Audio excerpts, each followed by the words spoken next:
Hello, this is Brady, and welcome to the mid-season check-in for our Tottenham Hotspur 2022-2023 goalkeeper kit quest. As I kind of said in the introduction, I'm going to do kind of like two check-in kind of update videos to kind of see where we are right before the January transfer window and at the end of the season. So as you kind of see the date here, it's December 31st, so right before the start of the January transfer window. So we're kind of just going to go over kind of like where we are in the standings, where are we in terms of kind of the board objectives, like kind of some of the player stats and whatnot, transfers we made, injuries, suspensions, and things like that. So the easiest place to start is probably the standings. We kind of like go through the menus like one by one. It's probably the easiest way to do things. So looking at the standings. In the Premier League, as you can see, we're doing pretty good. The board goal was to finish a Champions League spot, which is top four. And right now, as you can see, Spurs were, after 20 match days, we are sitting in third, tied on points with Arsenal in fourth, but we have a goal differential of 16, while they have a goal differential of 11. So we're sitting above them in the standings.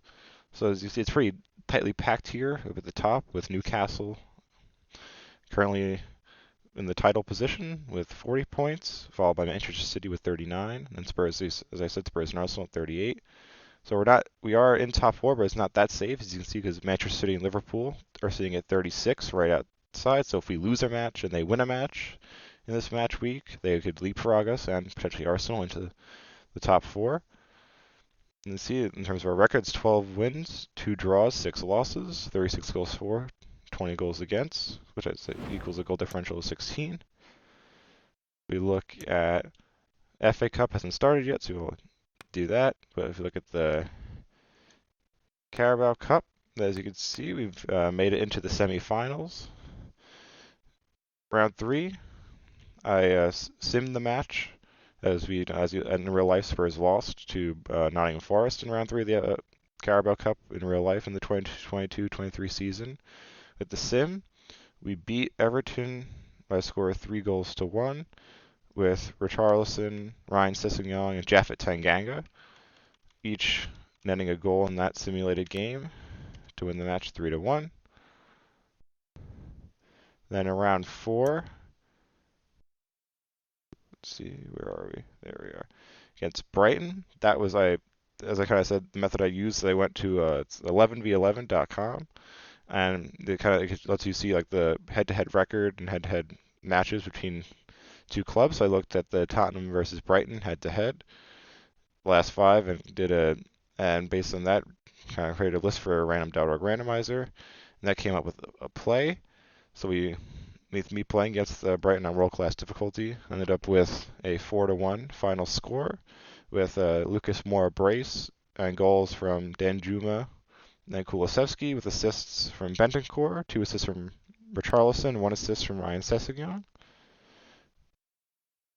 And then in the quarterfinals, we got matched up against hated rivals, Chelsea.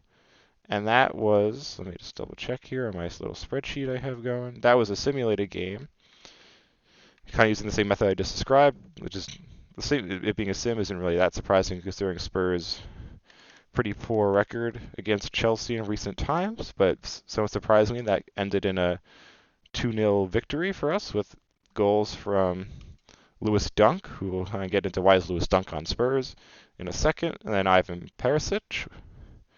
So that's the Carabao Cup kind of done dusted. As you can see, the draw is made, so it's going to be Spurs versus Arsenal, North London derby in the Carabao Cup semi-finals. That one, kind of like the Chelsea one, probably more likely than not going to be simming the game. But I'll probably use a pretty strong lineup because it's the semi-finals and we're against pretty strong competition here.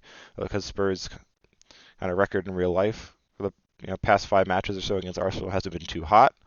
It's probably going to be a simulated game, so that could kind of go either way. Hopefully it's a victory, so we can potentially, feast on West Ham or Aston Villa, even though our record against them in real life in recent times hasn't been too hot either. So it might be a double sim for the final. We'll see.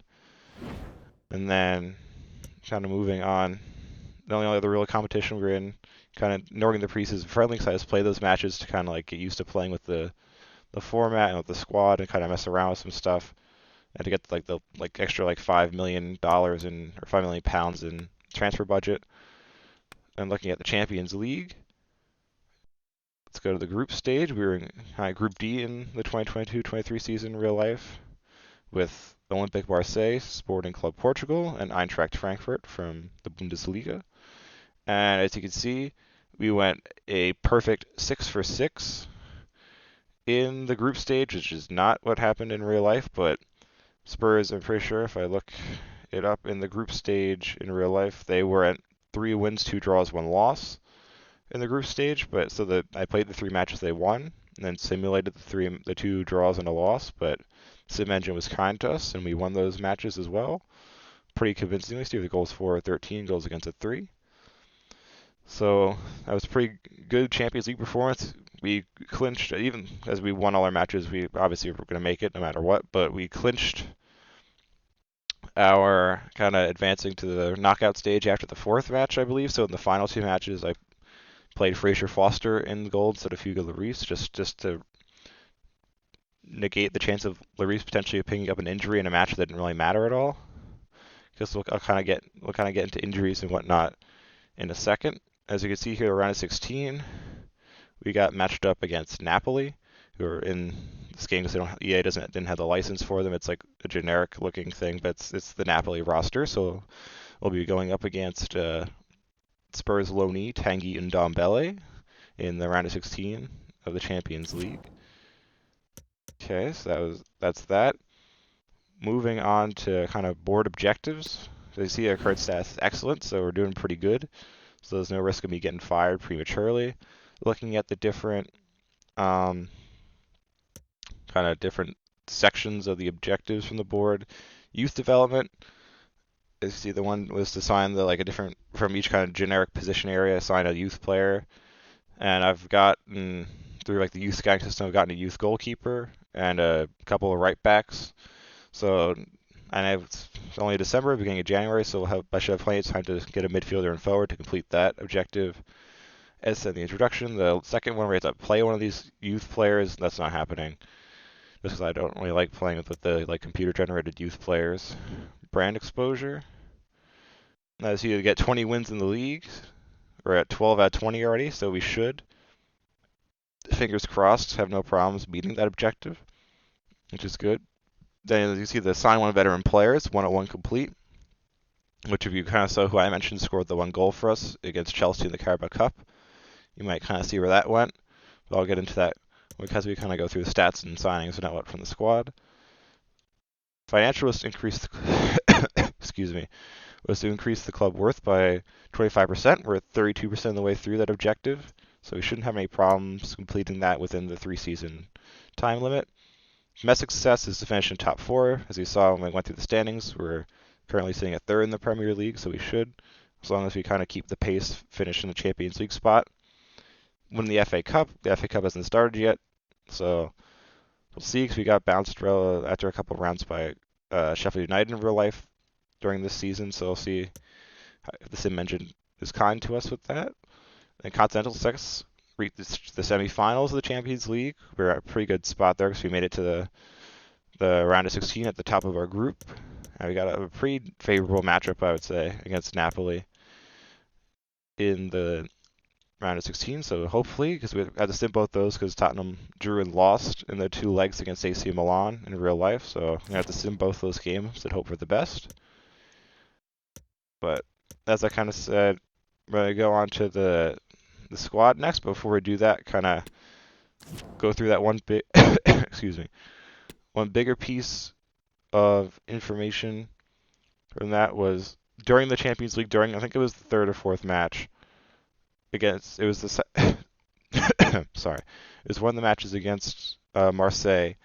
Pierre-Emile Højbjerg suffered an ACL injury and was going to be out for 7 months, which is then pretty much from, if you do like the math or look at a calendar or whatever, 7 months from November is kind of like the end of May, beginning of June. So Højbjerg is pretty much going to miss the entire entire rest of the season. So, kind of in order to have numbers in the squads, we have like our someone to replace him in the starting lineup, which is use Basuma. We need kind of someone to replace Basuma as the kind of substitute squad option second midfielder for the double pivot. So to do that, I recalled Harry Winks from his loan at Sampdoria in Italy for like I think it was like a £300,000 fee or so, which isn't too much in the grand scheme of things. Cheaper than bringing in a player of a sorry, bringing in a player of a similar overall, like from like as like a free agent or like trying to transfer someone in the beginning of the transfer window, try to make it a couple months without anyone.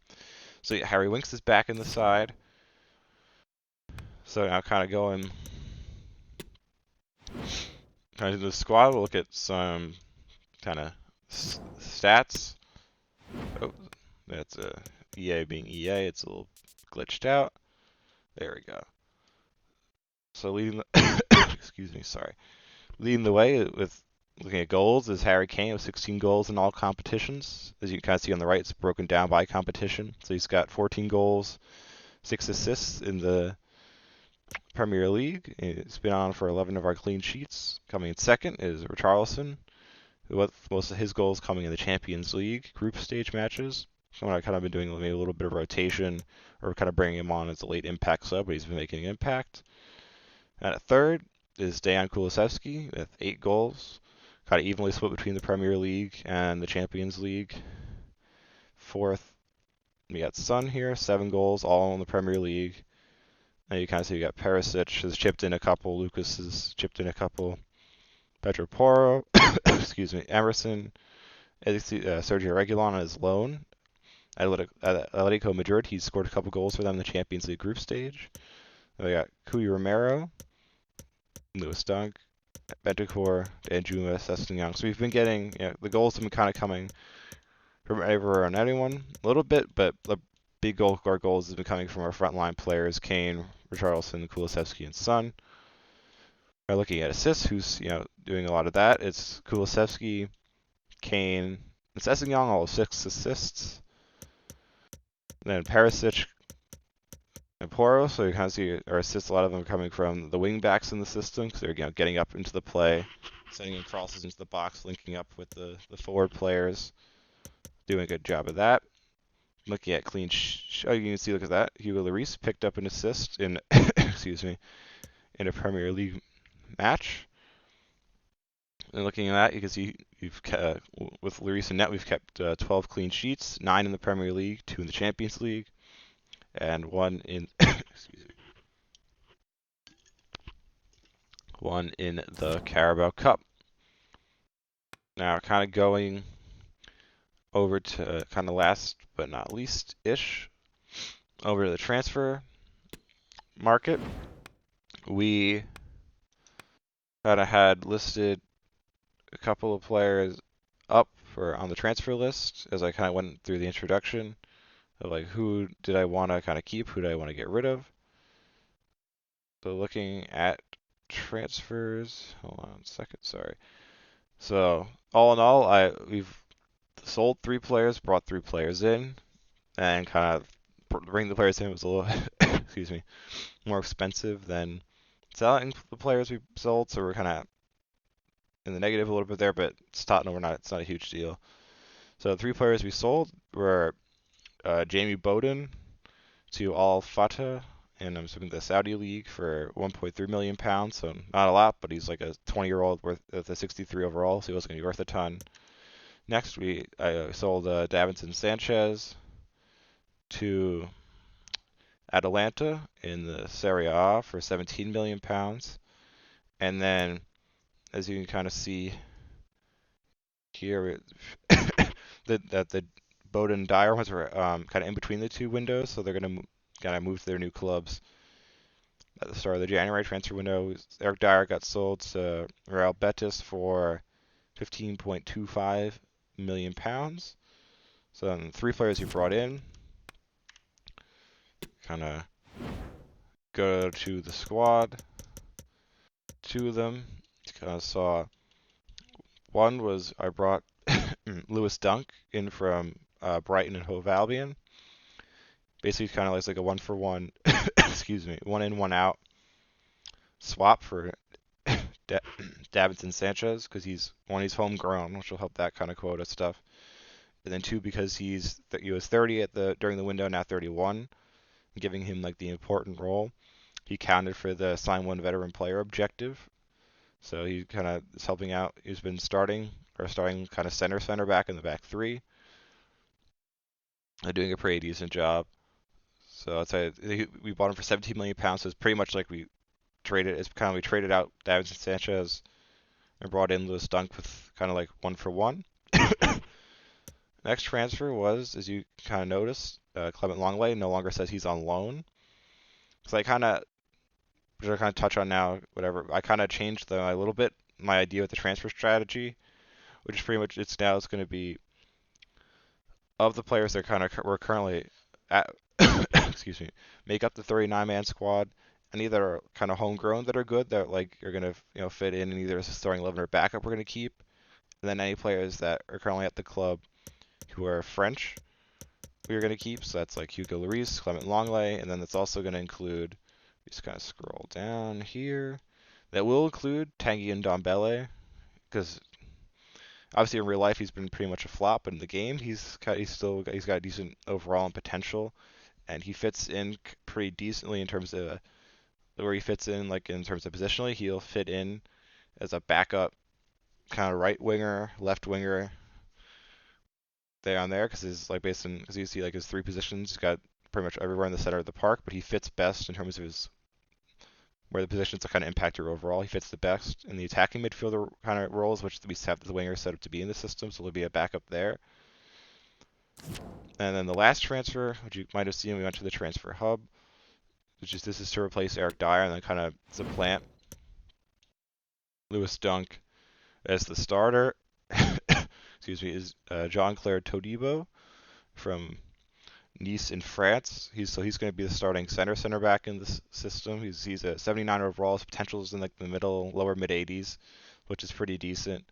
We brought him in for 25.4 million pounds from Nice with a 10% sell-on clause because he's kind of going to be a permanent member of our starting lineup. The sell-on clause doesn't really mean anything, so we're not going to ever really sell him on to anyone.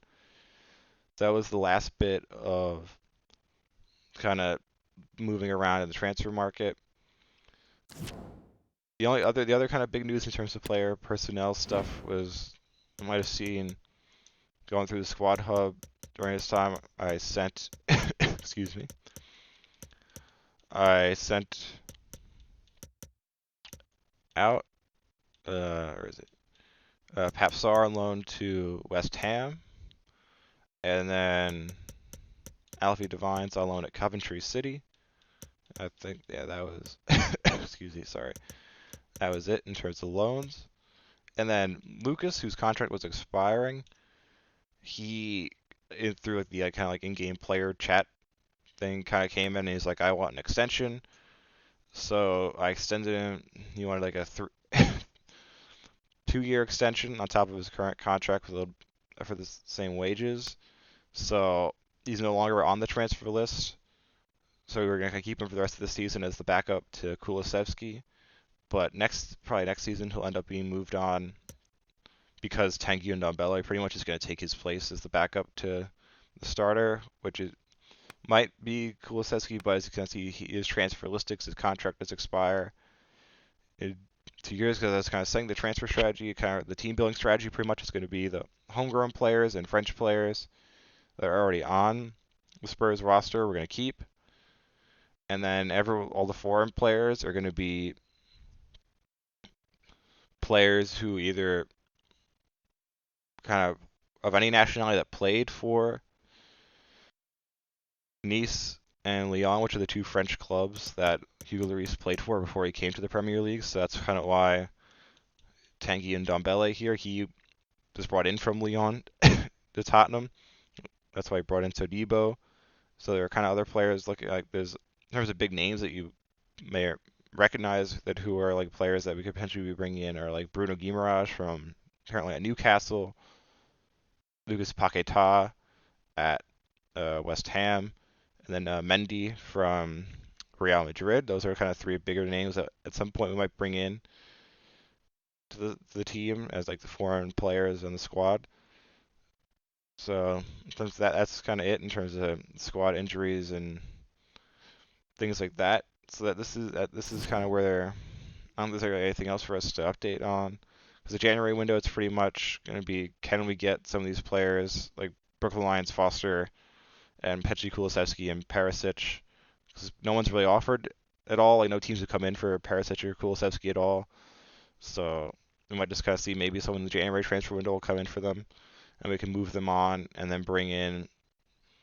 For Perisic, should be recalling Udogi from his loan to kind of split time with Sessegnon until Udogi's kind of ready to be sold and moved on. Like for Kulusevski, as you kind of saw in the transfer hub over here, I've got Michael Olise from Crystal Palace, kind of scattered out in my short list. Because if we can move Kulusevski on either this season or next season, I would bring in Olise. He's French international, which kind of fits with the theme I kind of said we were going for. And he would be our kind of homegrown player on the right wing because he's homegrown, because he played his youth football in England. He's I think he was dual eligible for England and France at the international stage. But in FIFA, he's kind of just listed as a French international. So I'd bring him in. He's, in real life, fantastic player because you can see he's got a bunch of traits: finesse shot, flair, long passer, playmaker, all this kind of stuff. He's a very talented young man for Crystal Palace in real life. And big problem in real life is he's very injury prone. Missed a lot of time in this season, 23-24 season in real life due to injury, but in the game, he hasn't really had the injury prone trait, so it shouldn't be a problem. And he's got good potential, so he should fit in very nicely on the right-hand side of the attack, linking up with Harry Kane, Son for now, Pedro Porro, all those kind of players in the front line, and bring some more magic there. But with that, this is kind of a wrap up. There's only much else for me to talk about in terms of this kind of initial update here. So kind of at the end of this, after I've kind of finished talking, there'll probably be a little bit of like kind of footage from me of some of the games I played, because there were kind of big interesting moments from those games that I kind of clipped using the Xbox kind of clipping feature. First one was match week 4, home to Chelsea, which Spurs won the home fixture of Chelsea 2022-2023 season. That one in the game was a 1-0 win for us, with a Harry Kane goal, the last kick of the match in stoppage time to win the derby. So I was able to clip that like goal and celebration and all that. So you'll probably see that in a second. And then the other big one was the match at home to Leicester, which we won 4-0, which is the Kane goal and a Son hat-trick. And there's a good save from Hugo Lloris in there, so some of the highlights from that will be seen. That is it in terms of this initial update. So you'll kind of see in the next video, at the end of the season, and we'll kind of give an update. Hopefully, maybe we'll have some sort of silverware in the bag, because we've made it far in the Carabao Cup. We're in touching distance of the title in the Premier League. We're into the knockout stage of the Champions League, and we're kind of out here at the FA Cup yet to start. We'll see how that goes, but it'll be end of the season update. So any business I do in the January transfer window, I'll kind of go over that, and we're gonna kind of show where we end up finishing in the league and the cups and whatnot, and then kind of stats and maybe some little highlights at the end of that video as well. But you can see after I finish talking, those little highlights I talked about will probably be popping up on the screen. So thank you for watching, and I will see you. You'll see you get this hopefully next time. Side. How often do you see this? Tottenham making 3 changes at once on the personnel front. Totaling up all the stoppages, we'll have 2 additional minutes. This could be the moment. Oh, a goal! And is that going to be the one that wins it for them? There's every chance, and the fans are lapping this up. The referee has indicated there will be a minimum of 2 minutes of added time.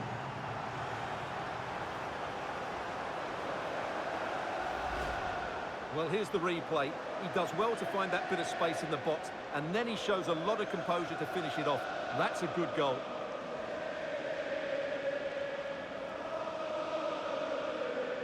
Derek, they were the better team all over the pitch. We saw good individual performances, we saw an attack which was always threatening, and they played really well. What a performance that was today.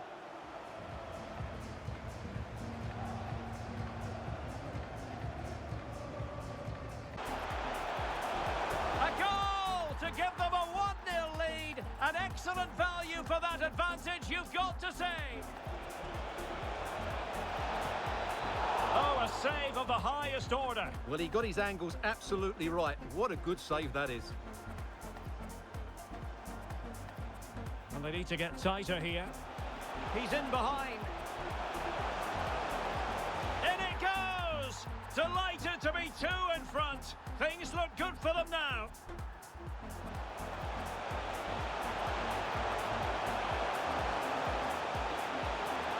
There it is. Victory more or less guaranteed now. Son. Can he finish? A goal! How about that? He's put it away to make it a hat-trick. Well, apologies to Alex for having to cut her off when we did. In with a chance. Oh, a save of the highest order. Well, he got his angles absolutely right. What a good save that.